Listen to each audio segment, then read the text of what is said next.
Assalamualaikum dan salam hormat. Ruang Bicara edisi 10 Februari 2022 bersama saya Hilman Jamil, dan hari ini kami akan membawakan topik yang begitu perlu diperjelaskan kepada umum mengenai virus denggi dan bahayanya kepada ibu hamil ataupun ibu mengandung. Dan untuk itu saya ingin perjelaskan terlebih dahulu apa itu denggi. Denggi yang seperti kita tahu, demam denggi adalah demam yang dibawa oleh nyamuk Aedes itu sendiri, dan dikabarkan terdapat lebih 100 juta kes setiap tahun di seluruh dunia berlakunya virus demam denggi. Dan di Malaysia, kalau diikutkan kenyataan oleh Ketua Pengarah Kesihatan pada 31 Januari 2022, di mana Tan Sri Dr. Hisham Abdullah mengatakan bahawa Malaysia merekodkan sebanyak 26,365 kes demam denggi sepanjang tahun lalu, iaitu 2021, iaitu penurunan sebanyak 70.8% berbanding 90,304 kes pada tahun sebelumnya, iaitu 2020. Dan ini menunjukkan berlakunya penurunan kes melibatkan virus denggi di negara kita. Dan untuk itu, malam ini Ruang Bicara akan ditemani, bukan saya seorang saja, saya akan ditemani oleh pakar perubatan obstetrik dan ginekologi Hospital Kuala Lumpur, Dr. Muniswaran Ganeshan. Selamat datang, Doktor. Selamat petang, Encik Hilman, dan terima kasih kerana undangan untuk berbicara tentang denggi di kalangan ibu mengandung. Ya, Doktor. Selain COVID-19 yang sedang berluasa di seluruh dunia termasuk Malaysia, virus ini juga kita tidak boleh lupakan, iaitu denggi, Doktor. Jadi bagaimana setakat tahun 2022 ini, walaupun baru permulaan tahun, jadi Doktor melihat bagaimana virus denggi di Malaysia setakat ini? So, saya rasa pada sejak 2 tahun kebelakangan ini, fokus kita terutamanya lah tentang COVID-19. Tapi jangan kita lupakan satu faktor yang penting. Denggi ini ialah menjadi sesuatu penyakit yang endemik di Malaysia sejak tahun 1980-an. Sekiranya kalau kita pergi ke laman web Kementerian Kesihatan Malaysia, akan terdapat setiap minggu akan ada statistik tentang kes-kes denggi di Malaysia.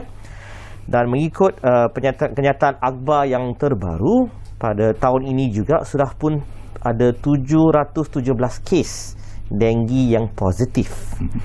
Dan ini kalau kita bandingkan dengan tahun lalu pada waktu yang sama, terdapat peningkatan kes sebanyak 2.2%. Tapi apa yang kita lebih merisaukan, kalau COVID itu kita berbincang tentang kluster, denggi itu kita berbincang tentang hotspot. Dan terdapat peningkatan daripada 14 hotspot ke 18 hotspot. So walaupun fokus dan keraguan dan kebimbangan kita ialah kepada COVID-19, jangan kita lupa denggi masih serius di kalangan kita. Dr. Munis, bagaimana Doktor melihat dari segi hotspot ataupun kawasan panas ini, denggi boleh berlaku? Adakah disebabkan kurangnya pengawalan terhadap komuniti itu sendiri dari segi kebersihan dan sebagainya untuk berlakunya denggi? Nyamuk akan suka datang di tempat-tempat yang bagaimana? So sebenarnya terdapat pelbagai faktor apa sebabnya ada peningkatan dalam hotspot ini. Satu, cuaca. So cuaca kita memang sesuai untuk nyamuk. Tapi nyamuk ni hanya berkeluar pada waktu-waktu yang tertentu, waktu pagi dan waktu senja, di antara pukul 5 hingga 8 pagi, 5 hingga 8 petang. Tapi apa yang menyebabkan tempat-tempat yang sesuai untuk nyamuk membiak ialah tempat di mana air bertakung. Tak semestinya air kotor, tapi air yang jernih. Walaupun jernih, tapi bertakung tetap digemari oleh nyamuk Aedes ini, Doktor. So di persekitaran kita, contohnya ialah tayar yang lama, pasu bunga yang tidak digunakan, longkang yang tersekat. Ini adalah tempat-tempat di mana nyamuk boleh merebak. Dan walaupun kita rasa jentik-jentik ini boleh hidup pada tempat air yang bertakung, jentik-jentik ini boleh hidup selama berbulan pada tempat yang kering. Dan itu adalah salah satu faktor sebab kenapa denggi ini boleh merebak. So kita patut faham satu benda yang penting. Sekiranya tidak ada nyamuk, tidaklah ada masalah denggi. Dan itu juga yang menyebabkan satu kebimbangan buat para ibu yang mengandung ini, ibu hamil. Kerana dikabarkan kalau ibu hamil ini terkena virus denggi ataupun demam denggi, ia bukan saja menggugat nyawa si ibunya tetapi anak yang dikandungnya. Mungkin doktor boleh jelaskan bagaimana situasi ibu hamil di Malaysia yang terkena jangkitan denggi ini? Ya, betul Encik Hilman. So, soalan yang sangat penting. So, berbeza daripada penyakit COVID. COVID tidak menjangkiti baby melalui ibu, tapi dengue ini berbeza. So, dengue boleh menyebabkan baby di dalam kandungan mendapat jangkitan, khususnya kalau ibu tu mendapat jangkitan dengue waktu kelahiran. So, dari segi ibu yang mengandung, dengue ini boleh menyebabkan dua masalah yang serius. Satu ialah masalah pendarahan. Sebagaimana yang kita tahu, virus dengue ini boleh menyebabkan kekurangan dari segi sel darah putih dan fungsi sel darah putih. So, sekiranya ibu yang mengandung waktu kelahiran mendapat penyakit dengue ini, ada risiko pendarahan. Risiko yang kedua ialah jangkitan melalui ibu kepada bayi, di mana bayi yang baru lahir boleh mendapat jangkitan dengue yang serius, terutamanya kalau ibunya mendapat jangkitan di waktu kala nak bersalin. Dan ini ialah berbeza daripada COVID. Implikasi-implikasi dengue yang lain, terutamanya jangkitan yang serius, ialah kelahiran pramatang, saiz bayi yang kecil, dan dalam waktu yang penyakit yang teruk ialah kehilangan bayi dalam kandungan. So, itu antara kesan-kesan sampingan terhadap ibu mengandung yang mendapat jangkitan dengue. Jadi seawal mana bagi ibu mengandung ini perlu jaga kehamilan mereka, mengelakkan daripada terkena nyamuk, bukan saja nyamuk Aedes. Jadi usia kandungan sebagaimana yang mungkin boleh dijangkiti, atau dari awal lagi memang boleh? So, kandungan sebagaimana yang kita tahu ialah selama tempoh 10 bulan. Dan jangka masa kandungan ini, anytime waktu mengandung itu, ibu itu boleh mendapat jangkitan dengue. Tetapi risikonya adalah lebih serius kalau seseorang tu mendapat jangkitan dalam waktu proses nak melahirkan anak. So, risiko dengue ini kita boleh bagikan kepada 3 fasa. So, kebanyakan orang tidak ada simptom. Mereka digelar dengue tanpa warning sign. Tahap yang kedua ialah mereka ada simptom. So, simptom-simptom dengue yang berbahaya, yang kita bergelar sebagai red flag, ialah seseorang yang ada muntah, cirit, demam. Saya rasa ramai orang rasa mereka akan ada ruam, tapi bukan semua dengue ada ruam. So, sekiranya demam, sekiranya muntah, makan minum tak larat dan cirit, itu adalah tanda-tanda berbahaya untuk dengue. Dan fasa yang ketiga ialah fasa kritikal, di mana mereka ada pendarahan, masalah dari segi pemikiran, masalah dari segi fungsi hati dan fungsi otak. Macam nyamuk Aedes ni, doktor, adakah akan meninggalkan tanda kepada si ibu? Contohnya kita tahu gigitan nyamuk, tapi kita tak tahu itu nyamuk Aedes ataupun nyamuk lain. Jadi perlu bagaimana untuk si ibu ini pergi ke doktor untuk periksa sama ada mereka benar-benar dijangkiti dengue ataupun demam biasa. So, walaupun kita tahu dengue ini ditransmitkan oleh nyamuk Aedes, terdapat 2 jenis Aedes, Aedes aegypti dengan Aedes albopictus. Tapi hampir mustahil untuk kita dekat rumah untuk tahu nyamuk jenis mana. Dan saya rasa di kala ini, sesiapa pun yang ada demam, benda yang pertama mereka fikirkan ialah COVID. Dan mereka akan buat swab test. Memang digalakkan. Tapi jangan kita lupa bahawa Malaysia ia endemik kepada dengue. So, nasihat kita, terutamanya golongan yang berisiko tinggi, kanak-kanak kecil, golongan dewasa dan wanita mengandung, mereka digelarkan sebagai special category. Sekiranya demam, kalau test negatif untuk COVID, jangan lupa dengue. Jangan tunggu sampai ruam. Pergi kepada doktor, cek, pastikan bukan dengue. Sebab apa yang kita tahu, sekiranya mereka mendapat rawatan yang awal, pemantauan yang awal, kita dapat kurangkan kesan implikasi terhadap penyakit dengue yang serius. Jadi bagaimana kekuatan virus dengue ini membezakan virus berkenaan berbeza dengan contohnya COVID-19, kerana dia boleh menjangkiti apa yang dikandung oleh seorang wanita itu sendiri? So, kekuatan virus itu sendiri. So, saya rasa bukan dari segi kekuatan virus, tapi dari segi macam mana dia berjangkit. So, COVID ini berjangkit dari sentuhan, dari respiratory. Sebab tu kita memakai mask. Tapi dengue ini berjangkit dari segi darah, dari segi gigitan nyamuk kepada orang yang ada jangkitan kepada orang yang tidak ada jangkitan. So, virus ni ditransmitkan melalui darah. So, ibu yang mengandung dapat mentransmitkan virus melalui darah, melalui uri kepada bayi. Terutamanya di kala di mana dia mendapat denggi yang positif dalam tempoh masa 10 hingga 2 minggu dari proses kelahiran. Jadi macam ibu yang sudah melahirkan dan sedang menyusukan anak, adakah berpotensi juga untuk dijangkiti? Okey, so kebaikan dari denggi dia tidak ditransmitkan melalui susu badan. Tetapi dia lebih melalui darah, terutamanya melalui nyamuk. So ibu yang mendapat jangkitan kuman denggi yang menyusukan bayi, mereka selamat untuk menyusukan bayi. Jadi apa implikasi doktor, selain seperti yang doktor maklumkan tadi, mungkin bayi itu akan keguguran atau sebagainya. Selain daripada itu, implikasi apa untuk ibu yang mengandung ini apabila terkena jangkitan denggi? Okey, saya rasa implikasi ini kita boleh bagikan kepada dua, kepada ibu, kepada bayi di dalam kandungan dan kepada jangka masa panjang bayi. Kepada ibu, kemungkinan mereka mendapat jangkitan yang serius adalah tinggi.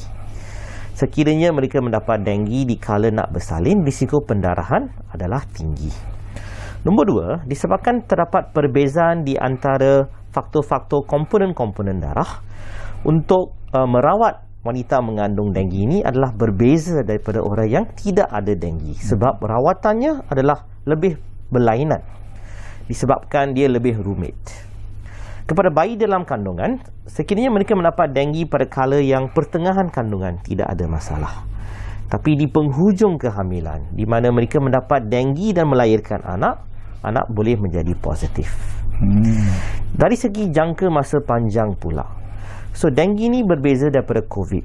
Denggi yang serius ialah bukan jangkitan yang pertama, tapi jangkitan yang kedua yang lebih serius.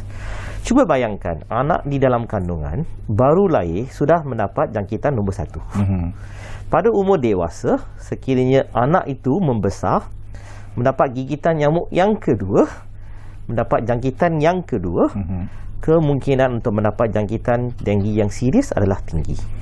So itulah kesan jangka masa panjang denggi. Bukan infection yang pertama yang bahaya, infection yang kedua. Mengapa boleh jadi sebegitu doktor? Apabila infection kedua, jangkitan kedua tu lebih berbahaya? Sebab cara bagaimana virus ini adalah begitu. So denggi ini kalau kita bandingkan dengan COVID, dia ada pelbagai strain. So orang bergerak alpha strain, delta strain dan omicron yang semua orang tahu. Sama macam itu, denggi terdapat 4 strain. 4 strain. Namanya senang. 1, 2, 3, 4. Okey. Tapi di Malaysia, strain yang paling common di Malaysia ialah strain 1 dan strain 2. Tapi sekiranya seseorang itu mendapat strain nombor 2, diikuti dengan jangkitan strain nombor 3, kombinasi reaksi badan kepada virus itu adalah lebih serius. Dan itulah yang kita patut faham tentang denggi ini. Bukan jangkitan kuman yang pertama. Doktor, macam COVID-19, kita sibuk dengan vaksinasi dan sebagainya. Begitu juga virus-virus yang lain ataupun penyakit lain. Seperti saya di zaman sekolah, suntik untuk BCG dan sebagainya.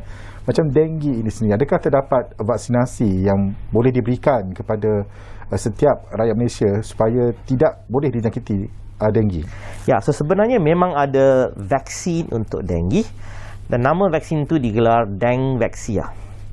Nah, vaksin ni kita boleh bagikan kepada 2 kategori. Vaksin hidup, orang kata live vaksin, dan vaksin yang tidak hidup, non-live vaksin. So, vaksin COVID ni bukan live vaksin. So, selamat digunakan oleh ibu mengandung. Tapi denggi vaksin ini adalah live vaksin. So, sebenarnya kita tidak menggalakkan ibu mengandung untuk mengambil mana-mana live vaksin, terutamanya vaksin denggi. Tapi walaupun vaksin ini sebenarnya dikeluarkan pada tahun 2015 dan terdapat lebih kurang 60,000 lebih country yang telah meluluskan penggunaan vaksin ini, keberkesanan vaksin ini masih belum pada tahap optimal. Masih belum pada tahap keberkesanan vaksin COVID. Kenapa? Sebab sebagaimana yang saya ceritakan tadi, infection denggi yang kedua ialah serius. So pada golongan yang pernah ada jangkitan denggi, mereka mengambil vaksin sangat berkesan. Tetapi sekiranya mereka tidak pernah ada jangkitan denggi, mereka mendapat vaksin ini, keberkesanannya adalah berlainan. So saya rasa pemahaman kita tentang virus ini berlainan daripada COVID. Tetapi percayalah, saya rasa tak lama lagi, satu masa dari sekarang, pastinya dengan pengetahuan yang kita ada, dengan kajian yang kita lakukan, pasti tak lama lagi kita akan ada vaksin yang yang mujarab terhadap denggi. Jadi setakat ni memang tidak digalakkan untuk mengambil live vaksin untuk dengue. Sebab live vaksin memang tidak digalakkan di kalangan wanita mengandung, tapi kita tidak akan tahu sama ada mereka pernah ada jangkitan denggi ataupun tidak ada jangkitan denggi. So golongan yang akan manfaat daripada vaksin denggi ini masih belum terbukti lagi. Macam kita melihat populasi di sesuatu kawasan itu juga main peranan ke doktor untuk menyebabkan nyamuk Aedes ni berkumpul dan suka kawasan berkenaan. Contohnya macam di bandar-bandar raya kan, begitu banyak pembangunan yang dijalankan dan juga kepadatan penduduk itu sendiri. Jadi bagaimana doktor melihat dari segi struktur itu? Adakah ia menyumbang kepada kes peningkatan yang tinggi khususnya di kawasan bandar? Memang Encik, memang betul. So nyamuk ini hanya boleh terbang sejauh 400 meter. Tapi macam mana dia boleh merebak dari satu hotspot ke hotspot lain? Sebab manusia ialah pembawa nyamuk. So apa yang boleh menyebabkan nyamuk ini bergerak dari satu tempat ke tempat ialah manusia. Nombor dua, walaupun dia hanya boleh membiak di dalam rumah, tapi dia sangat suka kepada air yang bertakung.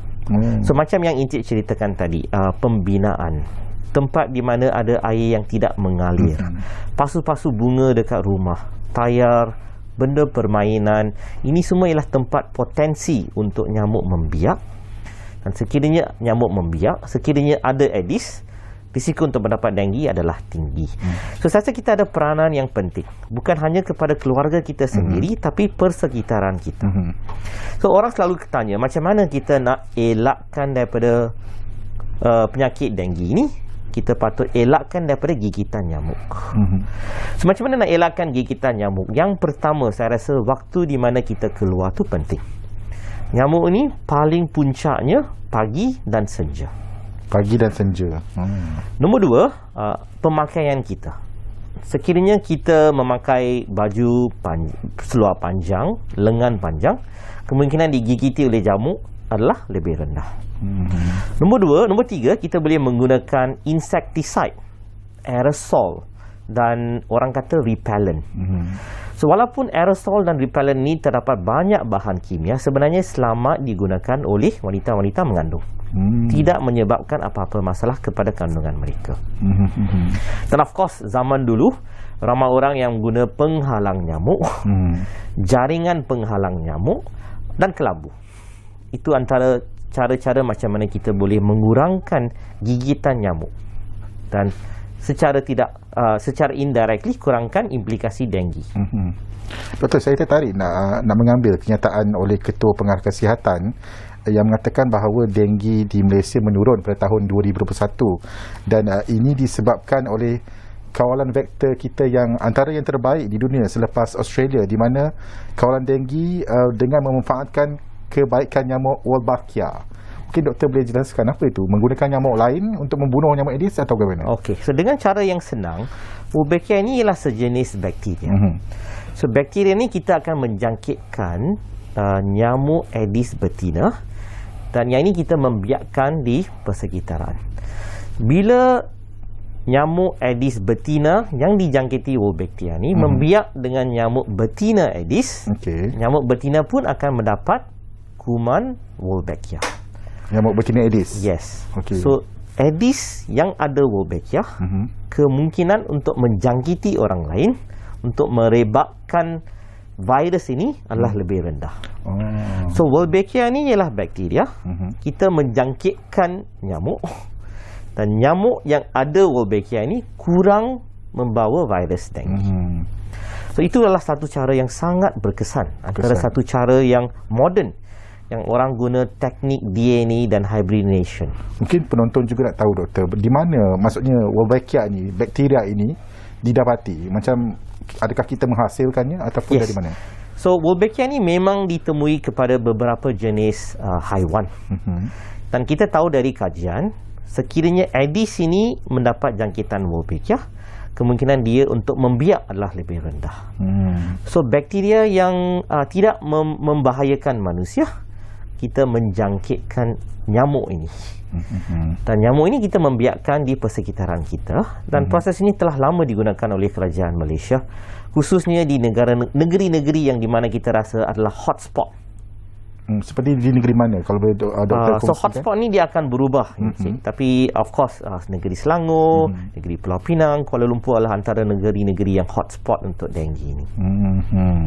Dan disebabkan teknik ini jugalah menyumbang kepada penurunan. Yes. Tetapi juga dikatakan bahawa kajian menunjukkan Malaysia akan berlaku peningkatan denggi setiap 4 atau 5 tahun. Bagaimana itu doktor? Saya Kalau rasa ikut purata tahun itu. Saya rasa kalau kita melihat balik trend denggi ini sejak 80-an, dia semakin, kita kata, makin ketara. Apakah sebab-sebabnya? Saya rasa kita bukan hanya boleh menyalahkan pembangunan, bukan hanya boleh menyalahkan nyamuk itu sendiri, tapi kepada human behavior.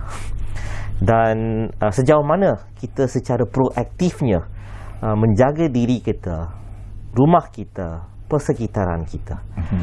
Saya rasa kalau Encik just perlu jalan di mana-mana. So pembinaan, longkang yang tersekat, ada beberapa benda yang kita rasa kita ambil sebagai, orang kata, kita lupakan tentang kepentingan benda tu. So saya rasa denggi endemik, dah lama endemik dan akan kekal endemik. Tapi apa yang kita patut faham hari ini ialah bahawa kita patut ambil langkah-langkah yang proaktif. Walaupun terdapat penurunan dari segi kes, mungkin disebabkan oleh fokus kita yang lebih kepada COVID.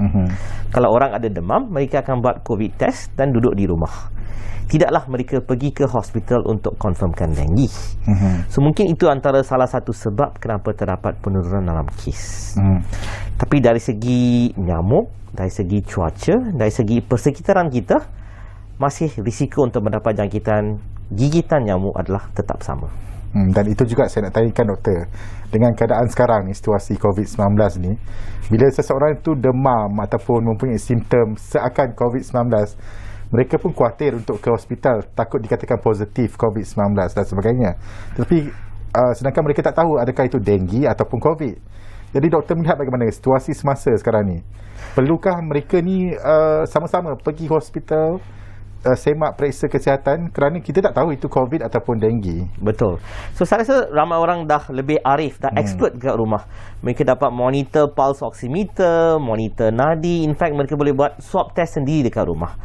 So saya rasa penyakit yang kita tidak tahu dalam 2 tahun ni tiba-tiba dah diketahui oleh semua orang.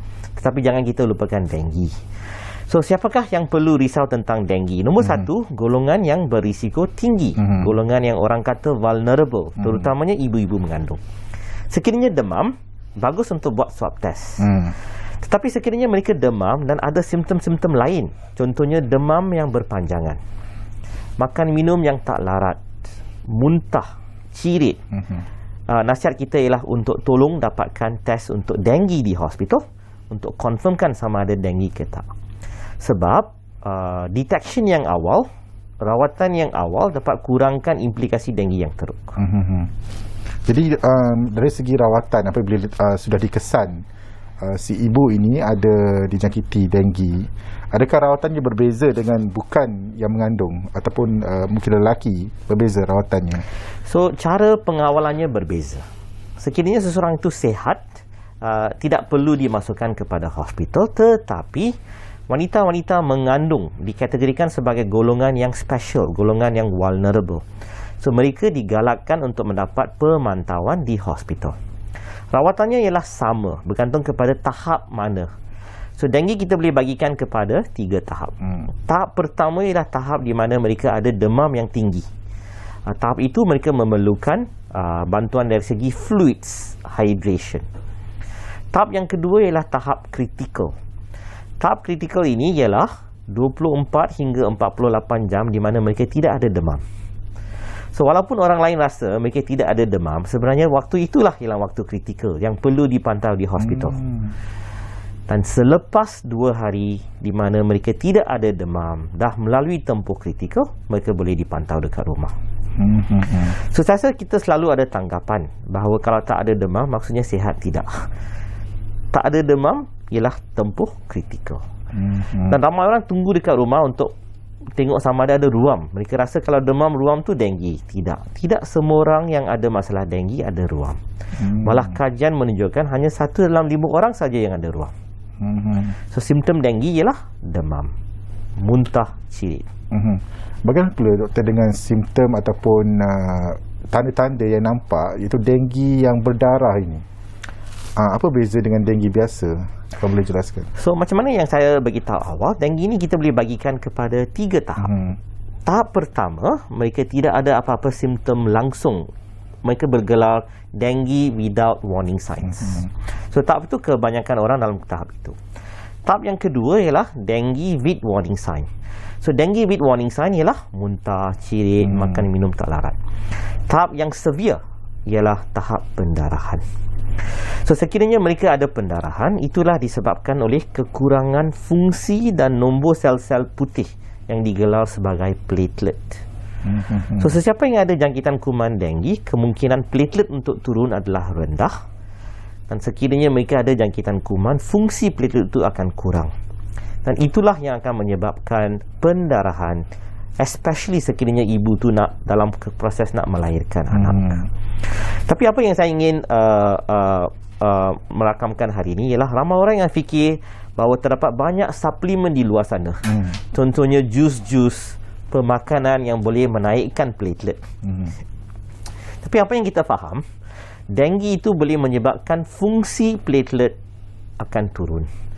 So nasihat kita, tolong jangan ambil suplemen ini sebab tak bererti suplemen ini akan menyebabkan fungsi platelet akan menaik. So walaupun jus ini akan menambahkan sel platelet, risiko pendarahan adalah tetap sama. So jangan ambil suplemen, jangan ambil benda yang tidak diiktiraf oleh kerajaan. Nasihat ialah untuk jumpa doktor, pastikan, confirmkan denggi dan ambil rawatan sewajarnya. Doktor, apa peranan minum air dengan banyak apabila dah tahu dijangkiti denggi? Adakah ia membantu, doktor? So yes. So minuman air yang banyak akan membantu pada tahap yang pertama, tahap di mana mereka ada demam yang naik turun. Sebab tahap itu penting untuk hydration. Tapi pada waktu kritikal di mana mereka tidak ada demam, minum air yang banyak tidak akan membantu. Dan of course waktu recovery minum air yang banyak itu tidak membantu. Tapi betul, apa yang Encik terangkan ialah hydration tu ialah sesuatu yang sangat penting, terutamanya kepada pasien-pasien yang ada jangkitan virus, terutamanya denggi. Dalam situasi ibu yang sedang mengandung, mungkin dah hampir nak melahirkan, tiba-tiba kena denggi, adakah wajar untuk maksudnya dilakukan pembedahan kepada si ibu mengeluarkan anaknya ataupun bagaimana, doktor? Wajarkah ia melahirkan terus sebegitu? Okey. So denggi ni berbeza daripada COVID. Kalau pasien-pasien COVID yang tenat, nasihat adalah untuk melahirkan anak untuk membantu recovery, terutamanya pernafasan. Tapi denggi ni terbalik. Sekiranya seseorang itu denggi positif, kita akan cuba sedaya upaya untuk tidak melahirkan anak, disebabkan sekiranya kita melahirkan anak, risiko pendarahan adalah tinggi disebabkan kekurangan sel darah putih bergelar platelet. Sekiranya ibu tu positif dan kita melahirkan anak dalam tempoh kurang daripada 10 hari daripada jangkitan kuman, anak itu boleh mendapat denggi yang positif. So sejauh mana yang mungkin kita tidak akan dengan sengajanya melahirkan anak. Tetapi setiap ibu yang ada mana-mana jangkitan yang serius, kemungkinan orang itu untuk ada kelahiran secara spontan adalah bertambah. Dan itu adalah sesuatu yang tidak bagus untuk ibu yang ada denggi. Doktor, saya seronok sebenarnya nak tahu lagi tentang denggi dan juga jangkitan kepada ibu mengandung. Namun kita akan berhenti rehat seketika. Kembali selepas ini dalam Ruang Bicara membincangkan topik denggi dan ibu hamil.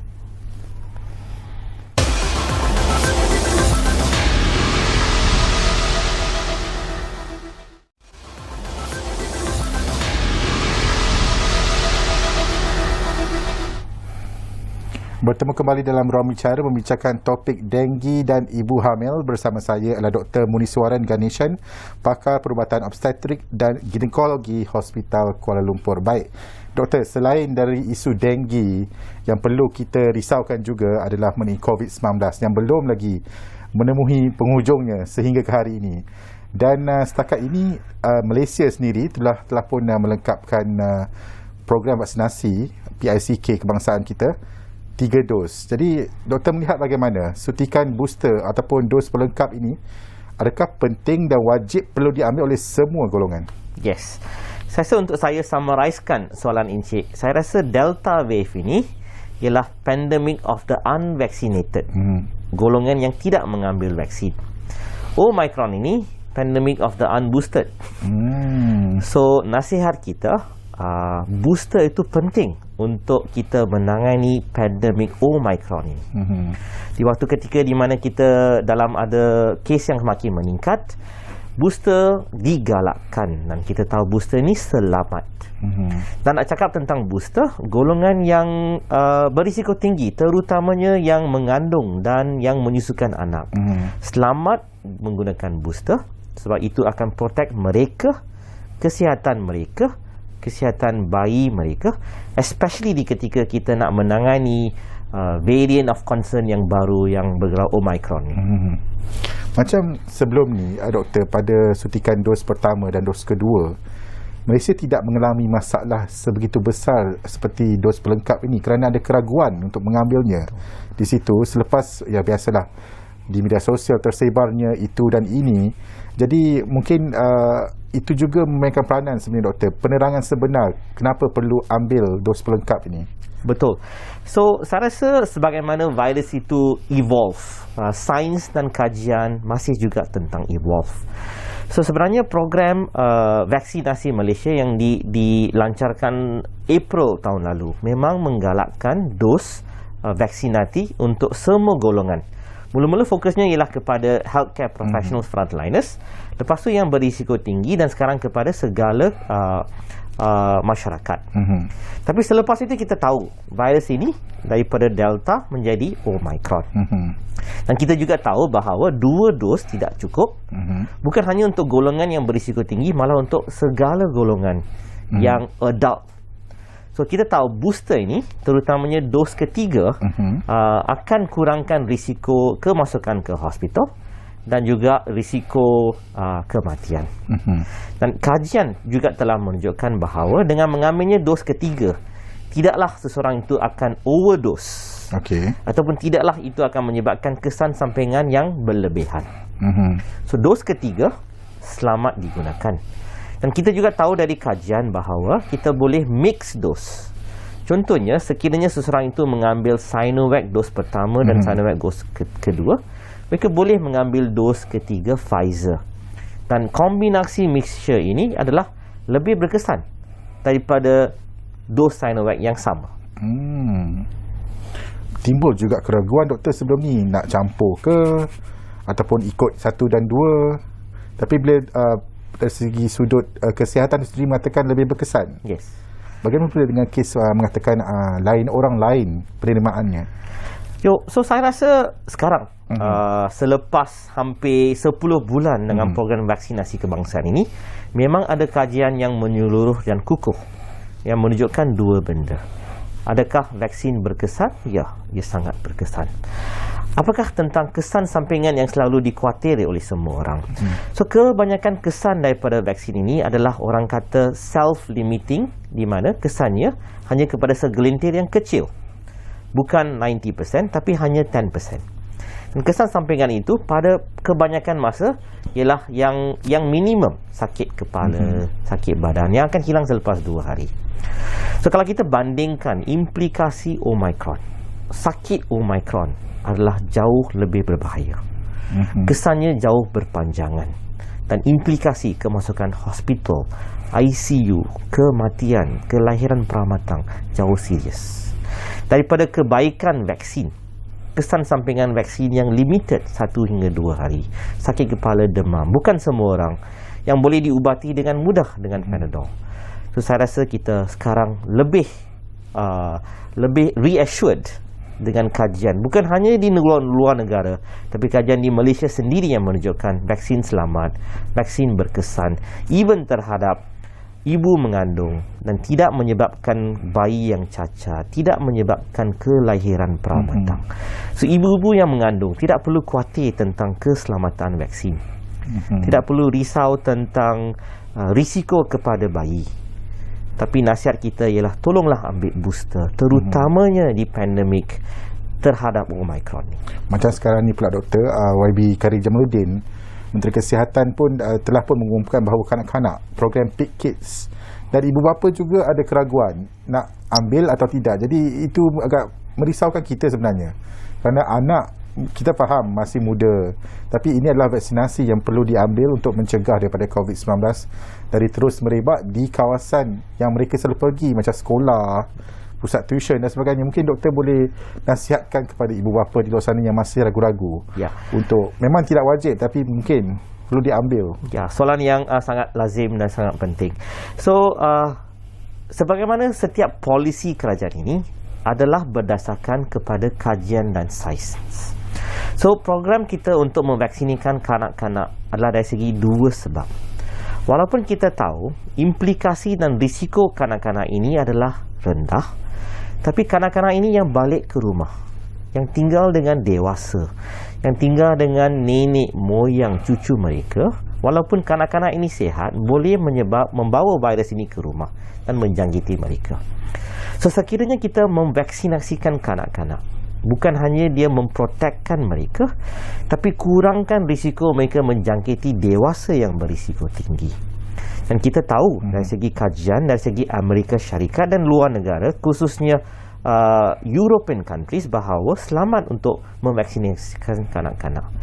So sebab itulah segala polisi yang dibuat oleh kerajaan bukan berdasarkan kepada apa yang seorang fikir, tapi apa yang ditunjuk dan terbukti daripada sains dan kajian.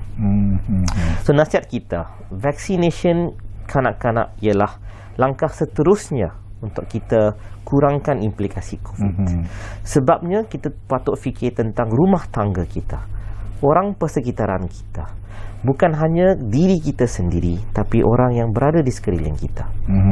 So dengan vaccination kanak-kanak, kita dapat protect kanak-kanak, rumah tangga kita, orang yang vulnerable. Doktor, saya ingin tahu juga tentang Omicron ini, kerana ada mengatakan, kajian mengatakan Omicron ini tidaklah sekuat Delta, tapi ia boleh merebak lebih cepat daripada Delta. Macam mana tu doktor? Mungkin rakyat di luar sana tak faham. Ya, so betul. So saya rasa virus ini yang mula-mula kita ketahui seawal November 2019 sekarang tengah evolve. Dan virus ini sekarang telah evolve ke satu tahap di mana dia boleh merebak dengan lebih efektif. Tetapi jangkitan implikasi kepada hostnya ialah lebih rendah. So walaupun saya boleh kata kita berada pada masih pada tahap awal. Sebab apakah implikasi sebenar Omicron ini kepada wanita mengandung? Apakah implikasi kepada orang yang vulnerable, orang yang dewasa? Kita masih dalam kajian. Setakat mana yang kita tahu sekarang, kita tahu bahawa virus ini simptomsnya mild, terutamanya kepada golongan yang telah mengambil booster dan vaksin. Tetapi pada golongan yang tidak mengambil vaksin, implikasinya adalah sama seperti mana Delta, di mana implikasi terhadap kemasukan hospital, risiko ke atas kesihatan mereka adalah tinggi. So satu-satu caranya macam mana kita nak menangani virus Omicron ini ialah untuk mengambil vaksin, dan kepada mereka yang telah mengambil 2 dos vaksin untuk mengambil booster. Macam kes hari ini doktor, kalau doktor boleh mungkin dah tahu 19,090 kes dicatatkan hari ini. Kita baru saja rakyat bergembira menyambut Tahun Baru Cina di Pavali sebelumnya, di mana dibenarkan untuk meraihkannya secara mengikut SOP yang dibenarkan. Namun apabila hari ini kes 19,090 dan ia seakan meningkat berbanding semalam, iaitu 17,134 kes. Jadi doktor melihat bagaimana ni? Omicron ni, adakah ini disebabkannya kurang pematuhan SOP ataupun memang ia benar-benar disebabkan virus itu merebak dalam keadaan yang pantas? So, kita memang sedar bahawa Omicron ni akan merebak dengan pantas sebab potensi untuk merebak ialah lebih tinggi. Tapi apa yang kita patut fokus ialah bukan hanya kes yang positif, Tapi berapakah peratusan orang yang tidak sihat? Berapakah peratusan orang di ICU? Berapakah keperatusan orang yang meninggal dunia? So, keperatusan itu adalah kecil. Walaupun dulu kes mungkin 3,000, tapi orang di ICU adalah beratus. Keperluan di ICU adalah hampir 99%. So perhaps adalah datang masa untuk kita tukar fokus kita. Jangan melihat kepada kes positif, tapi melihat kepada kes orang yang tenat. Tapi apakah tanggungjawab kita? Jangan kita leka bahawa kita telah memenangi pandemik ini. Pandemik ini masih belum kita menang. Macam mana kita nak menjaga diri kita, keluarga kita? Pemakaian mask, SOP. Jangan lupa 2 dos tak cukup, mengambil booster. Itu saya rasa ialah tanggungjawab kita sendiri. Saya rasa tahun lalu, bulan Ogos, ramai orang yang risau tentang COVID. Tapi sekarang kita dah agak lupa tentang lockdown kita. So jangan kita lupa tentang 31,000 orang yang telah meninggal dunia disebabkan COVID. So jangan kita lupa. Biarlah kita amalkan apa yang kita faham. Biarlah kita berdisiplin. Dan itu sangat penting untuk kita menangani Omicron ni. Baik. Seronok lagi doktor nak berbincang mengenai COVID-19. Namun kita harus berhenti rehat seketika. Kembali selepas ini membincangkan mengenai isu semasa pula mengenai COVID-19 dan juga vaksinasi.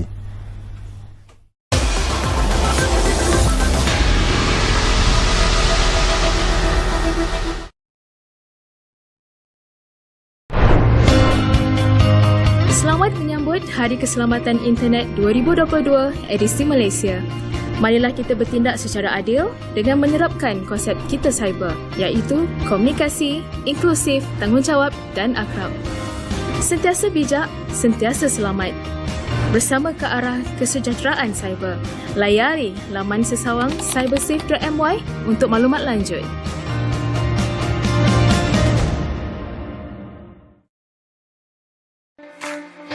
Amalan menderma mampu memupuk nilai murni dan tanggungjawab dalam diri sendiri serta masyarakat. Dengan menderma ia memberikan sinar kepada mereka yang memerlukan.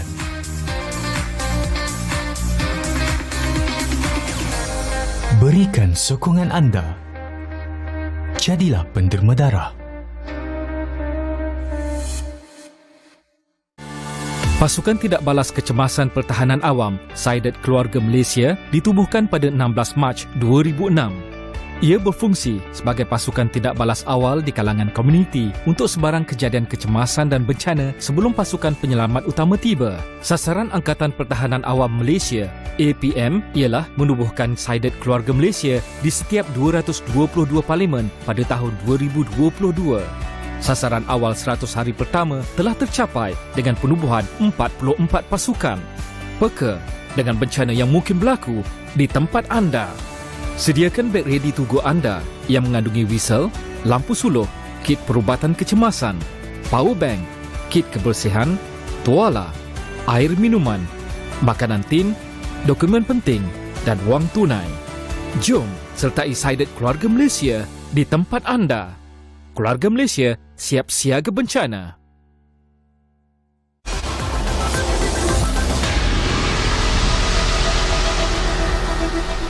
Yang bertemu kembali dalam ruang bicara bersama saya Iman Jamil dan tetamu di studio adalah Dr. Muniswaran Ganeshan, pakar perubatan obstetrik dan ginekologi Hospital Kuala Lumpur. Dan di blok terakhir ini kami berbincang mengenai COVID-19 dan situasi semasa memperlihatkan kes meningkat. Pada hari ini saja 19,090 kes dicatatkan dengan menyumbang kepada jumlah kumulatif sebanyak 2,975,422 kes, dan ini adalah virus yang disebabkan oleh varian Omicron yang terbaru, di mana berlakunya pecahan-pecahan varian itu sendiri dalam COVID-19. Dan mengikut pecahan kes pula, sebanyak 25.66% berada dalam kategori 1 dan 2, dan ini menunjukkan peningkatan di kategori 1 dan 2 berbanding 3, 4 dan 5.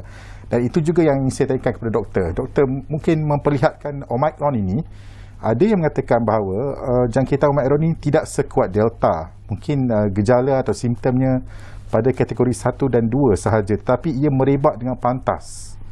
Bagaimana itu doktor? So mungkin kita dapat menilai fakta bahawa Omicron ini menyebabkan simptoms yang mild dari segi dua sebab.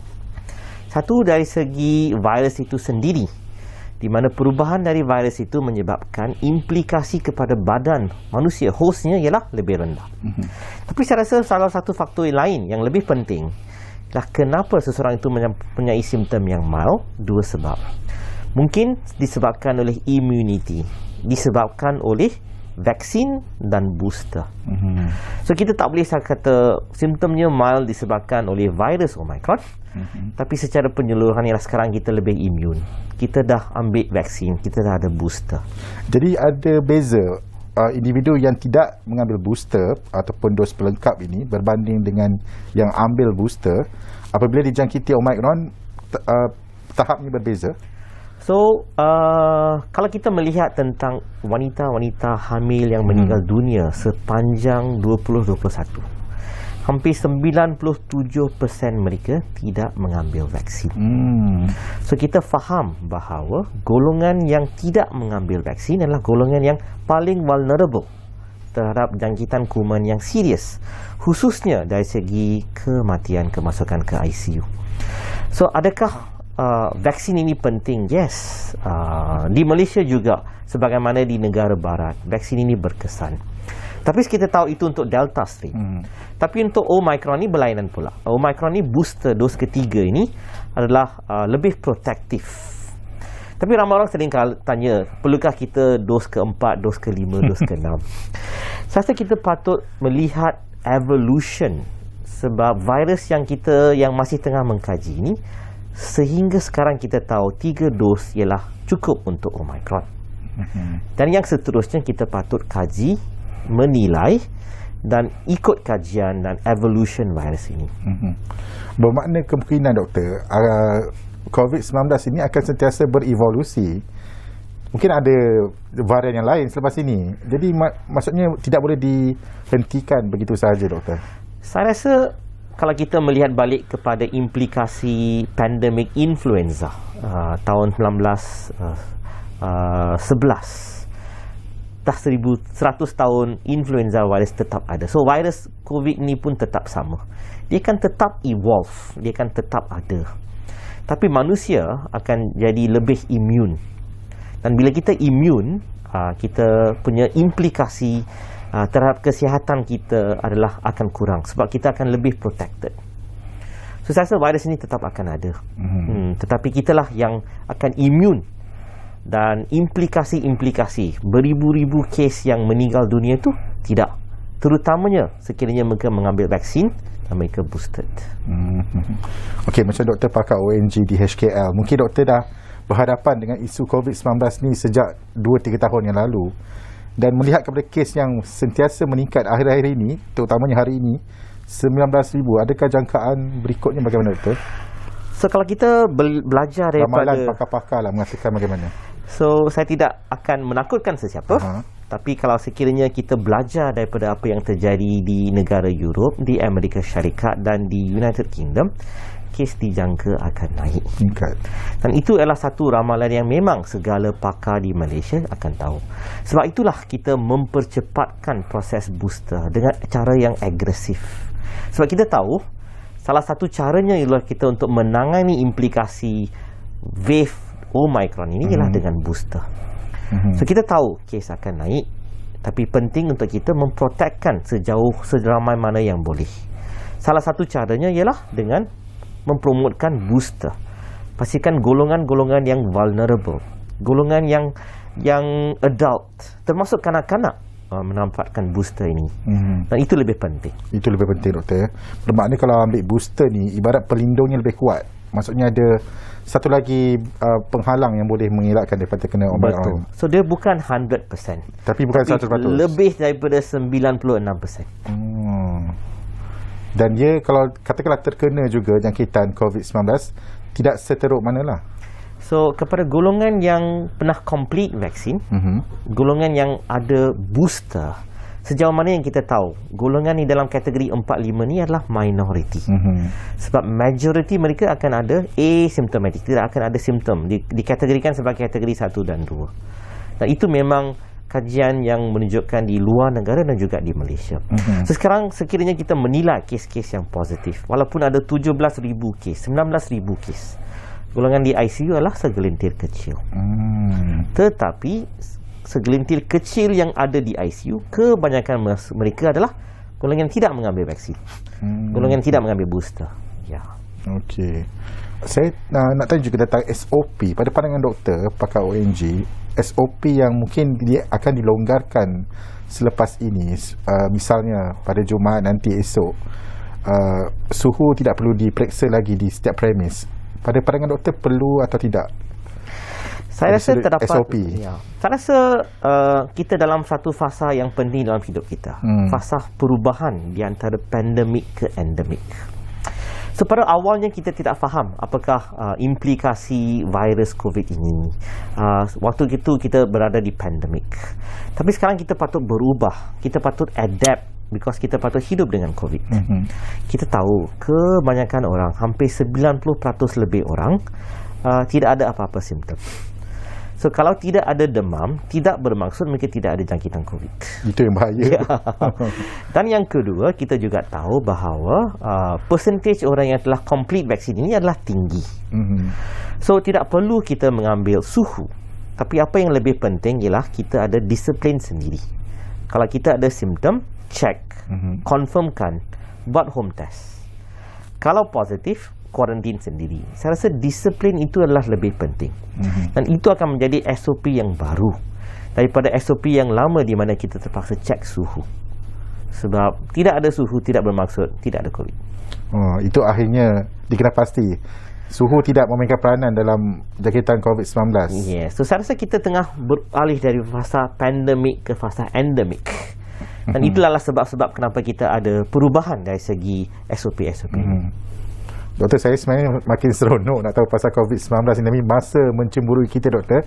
Terima kasih kepada Dr. Muniswaran Ganeshan, pakar perubatan obstetrik dan ginekologi Hospital Kuala Lumpur, kerana sudi bersama kami di Ruang Bicara membincangkan dua isu sebenarnya hari ini, denggi ibu hamil dan juga COVID-19 yang melanda global dan juga Malaysia, di mana kes sentiasa meningkat saban hari ini, merisaukan kita juga, dan perlu diingat ambil vaksinasi bagi mengelakkan kita semua dijangkiti COVID-19. Dan sebelum berakhir, saya ingin membacakan sedikit. Anda boleh mengikuti semula ulang siar episod Ruang Bicara menerusi siaran bernama radio mulai esok pukul 10.30 pagi, dan juga ulang siar episod Ruang Bicara ini akan disiarkan secara di Bernama Radio pada pukul 10.30 pagi. Frekuensi Bernama Radio di Lembah Kelang 93.9, Johor Bahru 107.5, Kuching 100.9 dan Kota Kinabalu 107.9. Baik, saya kira itu saja Ruang Bicara untuk hari ini, membicarakan isu mengenai topik denggi dan ibu dan hamil, dan juga mengenai isu vaksinasi COVID-19. Dan kita berjumpa lagi pada esok hari, kembali dalam Ruang Bicara esok hari. Saya Hilman Jamil, selamat malam.